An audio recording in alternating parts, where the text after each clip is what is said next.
Hello guys, நாம் இந்த வீடியோவில் எதை பற்றி பார்க்க போகிறோம் அப்படின்னா, சற்று முன் வந்த ஒரு முக்கியமான தகவலை தாங்க இந்த வீடியோவில் நாம் பார்க்க போகிறோம். நீங்கள் நம்ம சேனலுக்கு புதியவர் அப்படின்னா நம்ம சேனலை சப்ஸ்கிரைப் பண்ணி வச்சுக்கோங்க. பக்கத்துலேயே ஆல்னு ஒரு பட்டன் இருக்கும், அதையும் கிளிக் பண்ணி வச்சுக்கோங்க.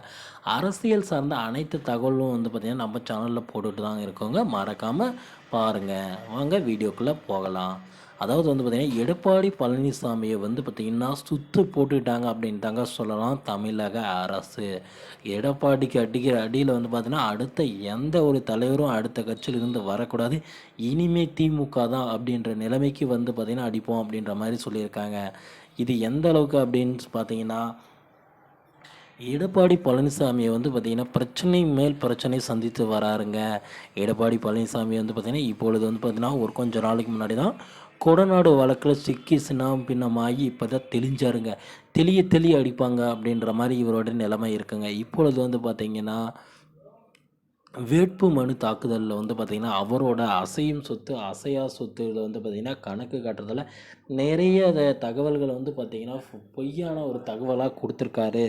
இது வந்து பார்த்திங்கன்னா கண்டிக்கத்தக்கது. அசையும் சொத்துக்கள் மற்றும் அசையாத சொத்துக்களில் வந்து பார்த்திங்கன்னா நிறைய ஒரு பொய்யான தகவல்களை வந்து பார்த்திங்கன்னா தேர்தல் ஆணையத்துக்கு கொடுத்துருக்காரு வேட்புமனு தாக்குதலில். இது வந்து ஒரு கேஸாக வந்து இப்போ இருக்குங்க. வேட்புமனு தாக்கலில் வந்து பார்த்திங்கன்னா இவர் ஏமாத்திருக்காரு அப்படின்றதுனால அந்த கேஸ் வந்து ஒரு பக்கமாக வருதுங்க. இது மட்டும் இல்லாமல் மேலிடமான பாஜக புதுடெல்லியிலிருந்து வந்து பார்த்திங்கன்னா பாஜக ஒரு பக்கம் இவர்களுக்கு தொந்தரவுகள் தருகின்றனர். ஏன் இருவரும் கூட்டணி கட்சிகள் தானே, ஏன் தொந்தரவுகள் தருகிறார்கள் அப்படி என்றால், இவர்கள் வந்து பார்த்திங்கன்னா ஏதோ ஒரு அஃபிஷியலான நியூஸோ இல்லை அன்அஃபிஷியல் நியூஸோ வந்து பார்த்திங்கன்னா டெல்லிக்கு போயிருக்குங்க. யார் சொன்னாங்க, எப்படி சொன்னாங்க, எங்கே சொன்னாங்க அப்படின்லாம் தெரியலிங்க. அதாவது வந்து பார்த்திங்கன்னா எடப்பாடி தரப்பில் இருந்து என்ன சொல்லியிருக்காங்க அப்படின்னா, கர்நாடக தேர்தலில் வந்து பார்த்திங்கன்னா பாஜக தோல்வி அடைஞ்சதுங்க. அதனால் வந்து பார்த்திங்கன்னா தோத்தவங்க கிட்டலாம் நாங்கள் கூட்டணி வைக்க மாட்டோம் அப்படின்ற மாதிரி சொல்லியிருக்கிறதா வந்து பார்த்திங்கன்னா தகவல்கள் வந்து வெளியாகி வந்து பார்த்திங்கன்னா அரசியல் வட்டாரத்தில் பெரும் ஒரு புகையலை கிளப்பியிருக்கு அப்படின்னு தாங்க சொல்லலாம். இதனால் ஜேபி நட்டா, பிரதமர் மோடி, அமித்ஷா அவங்கெல்லாம் வந்து பார்த்திங்கன்னா கடும் கோபத்தில் எடப்பாடி பழனிசாமியின் மீது உள்ளதாக வந்து பார்த்திங்கன்னா ஒரு கோரிக்கையை வச்சுருக்காருங்க.